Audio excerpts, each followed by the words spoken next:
नमस्कार, मेरा नाम है आकाश और आप देख रहे हैं मोदी मुल्क और मुसलमान।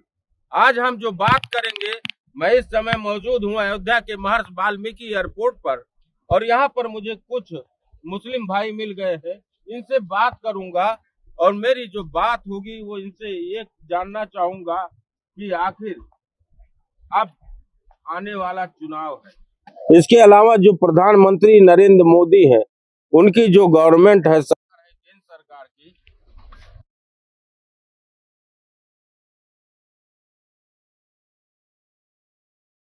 ये और फिर बताइए कि जो केंद्र सरकार ने योजनाएं बनाई उसमें क्या भेदभाव हुआ या आप लोगों को वो मिला। जी, मेरा नाम ताहिर शाह है। मैं फकीर समाज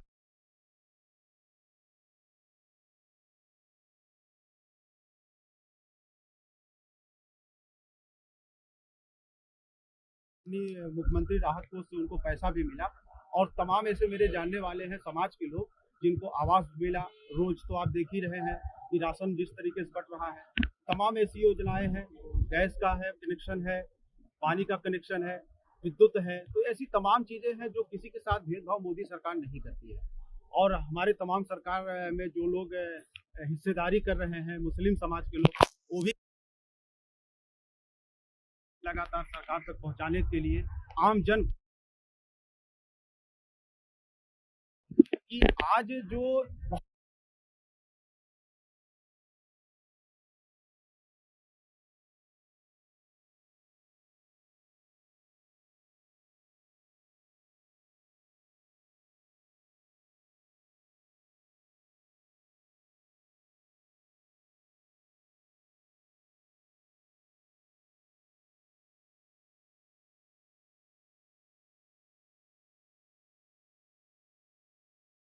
भेदभाव हुआ है या कैसा क्या फायदा होगा। जी जी, मैं आपको बता दूं कि जो मोदी सरकार है हमारी मौजूदा, और जब से वो बनी है 2014 से, तो महिलाओं के लिए सबसे पहले मैं बताना चाहूंगी आपको कि उन्होंने महिलाओं के लिए जो भी किया है वो आज तक किसी भी सरकार ने नहीं किया है।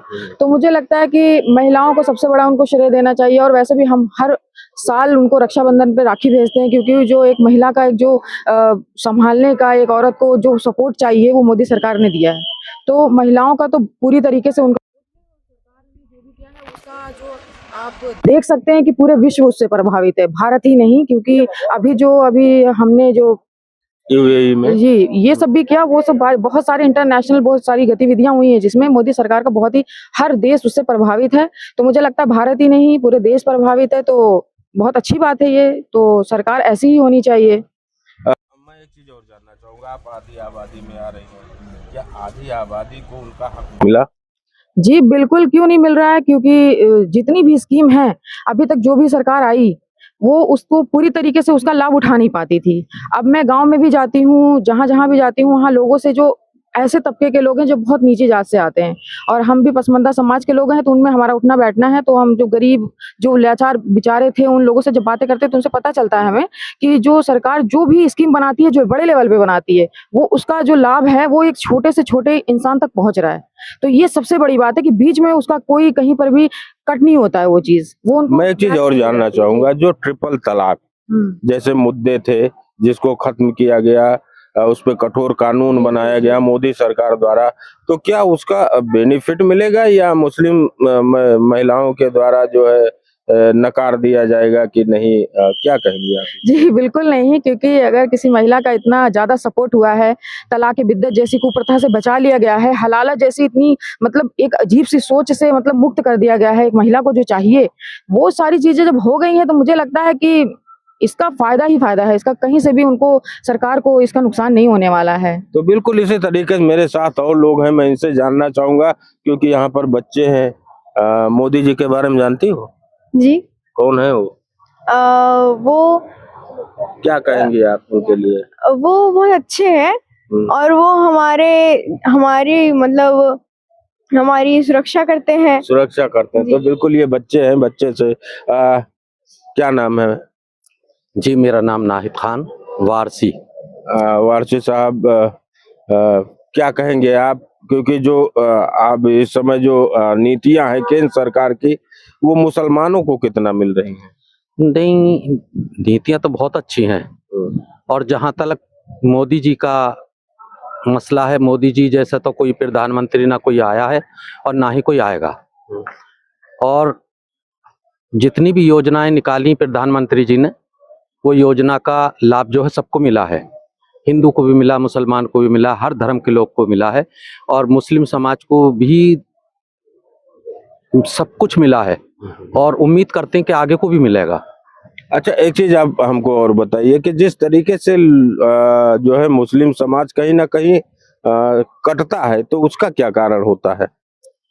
अपनी अपनी हरकतों से कटते हैं, अपनी अपनी हरकतों से कटते हैं। ऐसा कुछ नहीं है, किसी को डरने की कोई जरूरत नहीं है। ना भाजपा से डरने की जरूरत है, ना भाजपा के लोगों से डरने की जरूरत है। अपने आप को संभालने की जरूरत है। अपने आप को संभालने की जरूरत है। क्या कहेंगे आप कि जिस तरीके से एक डर बैठाया जाता है विपक्ष द्वारा या ऐसे लोगों के द्वारा, तो क्या होता है, क्यों ऐसा कुछ जो है? क्या आप लोगों को डर है? मुसलमान भाजपा से नहीं डरता है, उनको डर उनके अंदर पनपाया जाता है। जो वोट बैंक की राजनीति पार्टियां किया करती थी, वो डर दिखाती है कि मुसलमान मुख्य धारा में न जुड़ पाए। आज वही सबसे बड़ा कारण है कि जो राजनीति उनकी जाति के, उनके समाज का लोग उनको वोट नहीं दे रहे हैं। क्या कारण है, ये उनको मंथन करना चाहिए।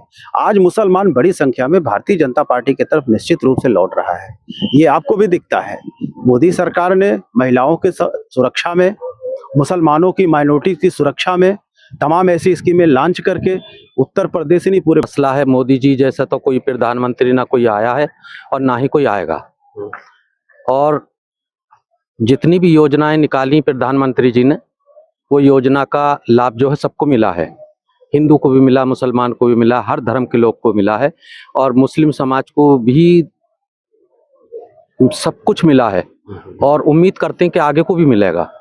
अच्छा, एक चीज आप हमको और बताइए कि जिस तरीके से जो है मुस्लिम समाज कहीं ना कहीं कटता है, तो उसका क्या कारण होता है? अपनी अपनी हरकतों से कटते हैं, अपनी अपनी हरकतों से कटते हैं। ऐसा कुछ नहीं है, किसी को डरने की कोई जरूरत नहीं है। ना भाजपा से डरने की जरूरत है, ना भाजपा के लोगों से डरने की जरूरत है। अपने आप को संभालने की जरूरत है। अपने आप को संभालने की जरूरत है। क्या कहेंगे आप कि जिस तरीके से एक डर बैठाया जाता है विपक्ष द्वारा या ऐसे लोगों के द्वारा, तो क्या होता है, क्यों ऐसा कुछ जो है? क्या आप लोगों को डर है? मुसलमान भाजपा से नहीं डरता है, उनको डर उनके अंदर पनपाया जाता है। जो वोट बैंक की राजनीति पार्टियां किया करती थी, वो डर दिखाती है कि मुसलमान मुख्य धारा में न जुड़ पाए। आज वही सबसे बड़ा कारण है कि जो राजनीति उनकी जाति के, उनके समाज का लोग उनको वोट नहीं दे रहे हैं। क्या कारण है, ये उनको मंथन करना चाहिए। आज मुसलमान बड़ी संख्या में भारतीय जनता पार्टी की तरफ निश्चित रूप से लौट रहा है, ये आपको भी दिखता है। मोदी सरकार ने महिलाओं के सुरक्षा में, मुसलमानों की माइनॉरिटी की सुरक्षा में तमाम ऐसी स्कीमें लॉन्च करके उत्तर प्रदेश ही नहीं पूरे भारत में दुनिया को चौंका दिया है। जो एंटी मुस्लिम की लोग राजनीति करते थे, भारतीय जनता पार्टी को दिखा करके आज उनकी दुकानें बंद हो चुकी हैं। चाहे वो समाजवादी पार्टी हो, आपका बसपा हो, कांग्रेस हो, कोई भी पार्टी हो, यह लोग कबीलाई सरकार बनाते थे। कबीलाई सरकार का मतलब होता है कि किसी मुसलमान राजनेता को बना दो, उसके पीछे सबको लगा दो। ऐसी तुष्टीकरण की राजनीति भारतीय जनता पार्टी नहीं करता है। भारतीय जनता पार्टी में सब समकक्ष है, बराबर हैं। और आज उसी का सबसे बड़ा देन है कि सब मुख्य धारा में मुसलमान जुड़ गए और बड़ी संख्या में महिलाएं और साथ में पुरुष भी। आप देखते होंगे तमाम ऐसे अल्पसंख्यक मोर्चा भारतीय जनता पार्टी के तमाम बड़ी बड़ी सभाएं हो रही हैं। और खासकर मैं आपको बताना चाहूंगा, बहुत ही जमीनी स्तर पे मुस्लिम राष्ट्रीय मंच जो संगठन है, वो मुसलमानों को मुख्य धारा में जोड़ रहा है। जो आपको दिखाई नहीं देता है, लेकिन ये राष्ट्रीय स्तर पे जिस तरीके से मुस्लिम राष्ट्रीय मंच के माध्यम से संघ का और भारतीय जनता पार्टी के समन्वय बिल्कुल जुड़ रहे हैं, सही कह रहे हैं। हम आपसे जानना चाहेंगे, क्या नाम आपका? मोहम्मद रशीद खान। रशीद भाई, किस तरीके से देखते हैं, क्योंकि जो मोदी सरकार है, क्या वो आप लोगों के लिए भी काम करती है या वो देखती है कि नहीं ये हिंदू का और कोई भेदभाव नहीं ना? हाँ। अच्छी तरीके से काम हो रही है। सबसे बड़ा काम तो उसने ये किया कि बाबरी मस्जिद का फैसला करा के अच्छा काम किया कि वहाँ पे भव्य राम मंदिर बना। अयोध्या का बहुत अच्छा विकास हुआ है। मैं तो अयोध्या का ही रहने वाला हूँ। अभी तो आपका जो है यूएई में भी मंदिर बन गया। जी, मंदिर बन गया, बढ़िया है। मंदिर से क्या विकास होता है? बहुत विकास होता है। हाँ। कम से कम 2 से 3 लाख आदमी रोज यहाँ आ रहा है। और जो और सरकारें 50 सालों में नहीं कर पाई, उसको इन्होंने 5 सालों में करके दिखा दिया। अच्छा, तो बिल्कुल इसी तरीके से मेरे साथ ये सारे जो जितने लोग हैं वो मुस्लिम कम्युनिटी से हैं। मैं इन्हीं से जानता हूँ क्या बस लास्ट बैच चली करके आ रहे हैं। पहली बात मैं सूफी शाह सैयद ज़ियारत अली मलंग हक्कानी सूफी संत मलंग प्रकोष्ठ मुस्लिम राष्ट्रीय मंच से बिलोंग करता हूँ। तो अब यहाँ से आपको मालूम होना चाहिए कि जो हिंदुस्तान में जो सरकार इस वक्त मौजूदा हालत में है,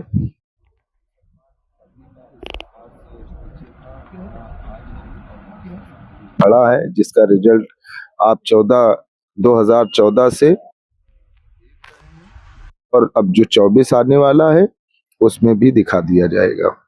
तो बिल्कुल 24 आने वाला है, उसकी भी तैयारी, यानी मुस्लिम जो है वो भाजपा की तरफ। एक्चुअली क्या है कि अभी तक जो मुसलमानों को एक वोट बैंक बनाकर पार्टियां जो एक वॉलीबॉल की तरीके फुटबॉल बनाए हुए थी, अब मुसलमान जागरूक हो चुका है। देखिए, आज़ादी के 70 साल के बाद, आज़ादी के 70 साल हो चुके हैं, 70-75 साल, लेकिन किसी भी पार्टी ने फकीर समुदाय को कभी आगे बढ़कर आगे नहीं बढ़ाया, और जो भी दबे और कुचले लोग थे उनको दबाया गया। लेकिन मोदी सरकार ने एक सूफी संवाद का जो कार्यक्रम रखा और पूरे भारत में सूफी संवाद चल रहा है। पहली ऐसी पार्टी है जो फकीरों के हित में आकर, जो जिन्होंने मजनू शाह मलक मदारी रहमतुल्लाह अलैह 1776 और 77 में पहला बिगुल फूकने वाले फकीर समाज सन्यासी लोगों ने जो आज़ादी का बिगुल फूका था, कहीं न कहीं नरेंद्र मोदी जी ने, प्रधानमंत्री जी ने हम लोगों का वो इतिहास दोहराया है और फिर से फकीर समाज को आगे बढ़ाने की कोशिश की है। और इसीलिए, क्योंकि हिंदुस्तान का जितने जो मुसलमान है, ज्यादातर जो राष्ट्रवादी मुसलमान है वो फकीरों से जुड़ा हुआ है और फकीर मोदी जी से जुड़े हुए हैं। तो बिल्कुल इसी तरीके से मैं और लोग हैं, मेरे साथ चचा है। आप ये बताइए, मोदी जी कैसे लग रहे हैं आपको? मोदी जी का एक कार्यक्रम मुझे बहुत बढ़िया लगा है, सबका साथ सबका विकास। सबका साथ सबका विकास। तो क्या इससे जो है मुसलमानों का जो जुड़ाव है वो भाजपा के तरफ है? जी बिल्कुल है, हमारा तो 100% है। अच्छा, गाँव में रहते हैं, आईडी को बता दीजिए। गाँव में किस तरीके से जो है गांव के मुसलमान सब मोदी जी के तरफ है और उन्हीं को वोट देंगे। तो बिल्कुल ये मेरे साथ जैसे चचा थे, इसी तरीके से यहाँ पर मेरे साथ कई मुस्लिम जो भाई थे, मुस्लिम कम्युनिटी से जो लोग थे वो जुड़े थे। और इनका साफ साफ कहना है कि जो केंद्र सरकार ने नीतियां बनाई वो सबके लिए बनाई, ना उसने हिंदू देखा, ना मुसलमान देखा, ना सिख देखा, ना ईसाई देखा, सिर्फ सबका साथ और सबका विकास के तहत केंद्र सरकार ने अपनी नीतियों को अंजाम दिया है। मुस्लिम समाज उनके साथ है। आकाश सोनी, भारत 24, अयोध्या।